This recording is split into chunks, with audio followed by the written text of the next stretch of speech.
पाठ 7 गौशाला। कहानी। उस दिन रिमझिम रिमझिम वर्षा हो रही थी। आज स्कूल नहीं जाना होगा। गुरुजी की उस हरी हरी खजूर की छड़ी से ही छुट्टी नहीं मिली। कभी आंगन में जाकर नाचूंगा, नहाऊंगा, कभी पानी के बुलबुलों से खेलूंगा, खुश होऊंगा और उसके बाद गर्मा गर्म खिचड़ी खाकर काकी की गोद में सो जाऊंगा। किंतु उस वर्षा में भी देखा, गांव के रामफल काका कीचड़ से सने सिर पर छाता ओढ़े लेकिन ज्यादातर भीगते बढ़े जा रहे हैं मेरे पड़ोसी अक्कल के दरवाजे की ओर। रामफल काका मेरे गांव के सबसे धनी किंतु कंजूस व्यक्ति हैं।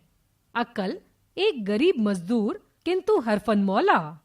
अक्कल, जरा चलो, भानस घर के कपड़े उखड़ जाने से समूचा घर पानी पानी हो रहा है। खाना पीना बंद है, चलो जरा कपड़ों को दुरुस्त कर दो, बाल बच्चे भूखे छटपटा रहे हैं। मेरी तबीयत ठीक नहीं, माफ कीजिए। तबीयत ठीक होती तो हुक्म सिर आंखों पर। अक्कल रामफल काका का काम प्राय ही करता, किंतु उसे सबसे ज्यादा तो इस बात से चिढ़ थी कि कंजूसी के मारे अच्छे दिनों में तो ये घर दुरुस्त नहीं कराते और इस आफत में जान लेने आए हैं जैसे गरीब की दे नहीं।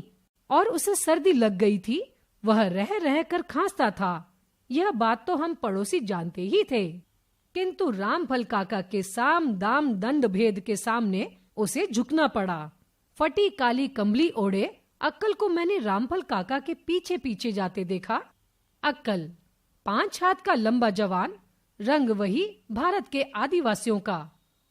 आर्यों के रक्त मिश्रण का प्रभाव रंग पर न पड़कर आकार पर ही पड़ा था, हट्टा कट्टा। जिस खेत की कोड़नी में अक्कल पहुंचा, उसके खर पात अक्कल के नाम पर रोए।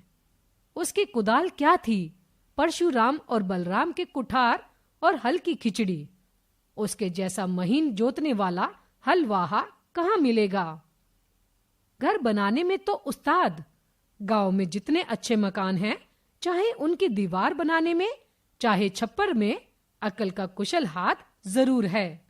रामफल काका का वह शानदार बंगला अक्कल की वास्तु विद्या के अपार ज्ञान का एक उत्कृष्ट नमूना है। अपने इन गुणों के चलते अक्कल मजदूर होकर भी काफी खुशामदे पाता था और पैसे भी। उसके 2 बेटे और 1 बेटी थी। बेटों का लालन पालन उसने औकात से ज्यादा अच्छे ढंग से किया और बेटी को तो वह इस शान से रखता कि गांव की बबुइयां भी मन ही मन चिढ़ती। अक्कल की उदारता की चर्चा होती। गांव में कभी साधु संत आते तो उनकी सेवा अक्कल जरूर करता। वह काम करने में राक्षस था। उसकी आमदनी साधारण मजदूरों से ज्यादा तो थी ही। 1 गाय भी पाल रखी थी और 2-3 बकरियां भी। इनसे भी काफी पैसे आते। मैं अब शहरी जीव हूँ, कभी कभी मन बहलाने को अपने गांव चला जाता हूँ। एक दिन अपने दरवाजे पर बैठा मैं एक विलायती मैगजीन पढ़ रहा था। एक छोटी सी रूप कथा थी। मैं सोचता, उफ, ये विदेशी कलाकार कैसी जीवंत तस्वीरें खींचते हैं। कलम है या रंगीन कूंची। सलाम बबुआ। आंखें न उठी। मैं कुछ पढ़ने में गर्क था। कुछ गर्क होने का स्वांग भर रहा था, कुछ उपेक्षा भी थी। दिन भर देहातियों के मारे परेशान जो रहता हूँ। फिर वही आवाज। मैंने आंख उठाई। एक लकुटिया और 2 सूखे पैरों के सहारे 3 टांगों के जानवर सा झुका एक आदमी दिखाई पड़ा। चेहरे पर गौर किया। काले चेहरे को सफेद बालों के ठूंठ भयानक बना रहे थे। गर्दन लगातार हिल रही थी। मैं बबुआ, अक्कल। मैं चौंक पड़ा। क्या वही अक्कल आज ऐसा हो गया? बेचारा अक्कल अब भीख मांगता है। जिसने गांव भर को घर दिया, वही बेघर बार का है। एक बच्चा जाता रहा। बेटी शादी होते ही अपने ससुराल चल दी। बेटी तो पराई की होती है। उसकी प्यारी पत्नी बुधनी भी चल बसी। कोई काम धाम उससे बन पड़ता नहीं। इतनी कमाई तो कभी हुई नहीं कि इतना संग्रह कर पाता कि इन बुरे दिनों को सुख चैन से काटता। सिवाय भीख के दूसरा चारा क्या था? और भीख भी क्या सदा मिलती है? भूख प्यास का मारा अक्कल हड्डी का ढांचा बन रहा है। बबुआ, मैं तुमसे भीख मांगने नहीं आया, एक नालिश करने आया हूँ। बबुआ, तुम ही इंसाफ करो तो हो, नहीं तो रामफल बाबू के मुकाबले पर कौन जीभ खोले। अक्कल ने कथा सुनाई, किस तरह जिंदगी की उठान के समय उसने अपनी पूरी शक्ति रामफल बाबू की मजदूरी में दी, किस तरह उनकी कितनी ही पड़ती जमीन को उसने हरा भरा खेत बना डाला, किस तरह उसने उनके पशुधन की वृद्धि की, किस तरह उसने ये मकान बनाए जिन पर पड़ोस के बड़े बड़े पशुओं को ईर्ष्या होती है, लेकिन और बातें जाएं जहन्नुम में। अक्ल के साथ आज एक महान अन्याय किया गया था। जाड़े के दिन न घर न कपड़ा, रामफल काका के दरवाजे पर एक बड़ा घूर लगता है। बेचारा अक्ल दिन भर भीख मांगता, रात में उनके पुआल के टाल में घुसकर सो जाता और जब कभी जाड़ा लगता उनके घूरे में जाकर आग तापता। किंतु आज रामफल काका ने उसे वहां से निकाल दिया है। क्यों? क्योंकि वह रात भर ताप कर आग खत्म कर देता है। बाबू, जिंदगी भर उनकी सेवा की, इस बुढ़ापे में खाना पीना, कपड़ा लत्ता, घर दुआर देने से रहे, क्या घूरे की आग से भी मुझे महरूम किया जाना चाहिए? यह थी उसकी दलील।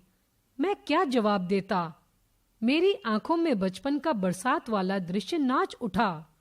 आंखों की बरसात ने शायद उत्तर देना चाहा। शहर में गौशाला का उत्सव था। मैं उसमें शामिल होकर अपने गांव की ओर जा रहा था। मुझे खुशी हो रही थी। गौशाला के संबंध में मेरे गांव की भी चर्चा हुई थी। रामफल काका ने 2 गाड़ी पुआल गौशाला के लिए दिया था। गौशाला के मंत्री ने इसका उल्लेख किया था। गौशाला, बूढ़ी अपाइज गऊओं, बैलों की रक्षा के लिए कितना सुंदर प्रबंध। भला जिन गऊओं ने हमें जिंदगी भर दूध और बछड़े दिए, जिन बैलों ने अपनी हड्डियां गुलाकर जमीन को जरखेज बनाया, उनके बुढ़ापे का तो कोई प्रबंध होना चाहिए। गौशाला मनुष्य के मनुष्यता का एक सुंदर प्रतीक। यूं ही साइकिल सरसराता सोचता चला जा रहा था कि रास्ते में झुके हुए आदमी की सूरत दिख पड़ी। यह अक्ल? कहाँ चले अक्ल? गांव में अब गुजर नहीं होता। बबुआ, जा रहा हूँ, कहीं मांग मांग कर खाऊंगा, राम नाम लेते। अक्ल अपने गांव को सदा के लिए छोड़कर जा रहा है। कहाँ? जहाँ कहीं भी उसे पेट के खड्ड के लिए मुट्ठी भर अन्न और इस शरीर के लिए 3 हाथ जमीन मिल जाए। मनुष्य ने बूढ़े पशुओं के लिए गौशाला बनवाई, किंतु बूढ़े मनुष्य के लिए रामफल काका को बूढ़ी गायों से इतनी मोहब्बत, और उस बूढ़े आदमी के लिए जिसके